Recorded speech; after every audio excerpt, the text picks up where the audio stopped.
চলো আজ তবে কেককে সাজিয়ে তুলি মেকআপ দিয়ে।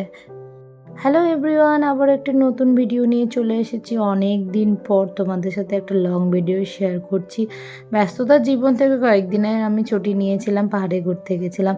আর এই গরমের মধ্যে পাহাড় ঘুরতে সবারই ভালো লাগে, আমারও ভীষণ পছন্দের জায়গা পাহাড়। সবসময় মনে ভাবি যে ওখানে থেকে গেলেই ভালো হয়, কিন্তু কিছু করার নেই, আসতে তো হবেই। তো তোমাদের সাথে এই ভিডিওটা আজকে শেয়ার করছি। তোমরা হয়তো ফার্স্টের ক্লিপ দেখে বুঝে গেছো যে এটা একটা কেক ছিল মেকআপ থিমের উপর। আর কেকটা এক দিদির জন্য আমাকে অর্ডার করেছিল। তো কেকটা ভ্যানিলা ফ্লেভারের মধ্যে ছিল, 1.5 পাউন্ডের মধ্যে। কেকটা আমাকে সিম্পলের মধ্যে বানাতে বলেছিল মেকআপ থিমের উপর। তো আমাকে শুধু বলে দিয়েছিল আই প্যালেটটাই শুধু ফন্ডেন্ট দিয়ে বানাতে। আর এই আই প্যালেটটাই আমি শুধু ফন্ডেন্ট দিয়ে বানিয়েছিলাম, বাদ বাকি আমাকে লিপস্টিক আর কাজলটা দিয়ে দিয়েছিল রিয়েল বসানোর জন্য বলেছিল।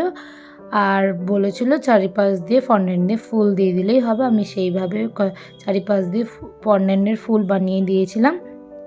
আর এই গরমের মধ্যে তোমরা হয়তো জানোই ফন্ডেন্টের কাজ করতে গেলে কীরকম, মানে ফ্রিজ থেকে বেরোলেই গলে যায়।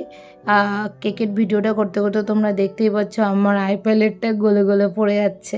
লাস্টে আবার এটাকে ফ্রিজে ঢুকিয়ে সেট করে তারপর আবার বসিয়েছিলাম। আর হ্যাপি বার্থডে শুধু একটা লিখে দিতে বলেছিল। যার জন্য কেকটা নেওয়া হয়েছিল তারাও খুব বেশ ভালো রিভিউ আমাকে দিয়েছিল। এরপরে আরও নতুনত্ব ভিডিও নিয়ে আসছি। ভিডিওগুলো দেখার জন্য আমার সাথে পাশে থাকতে হবে। আর আমার চ্যানেলটাকে লাইক অ্যান্ড সাবস্ক্রাইব করে দিও প্লিজ তোমরা। আর ভিডিওটা ভালো লেগে থাকলে অবশ্যই কমেন্টে জানাবে। আজকের মতো টাটা, নতুন আরও একটি ভিডিও নিয়ে দেখা হচ্ছে।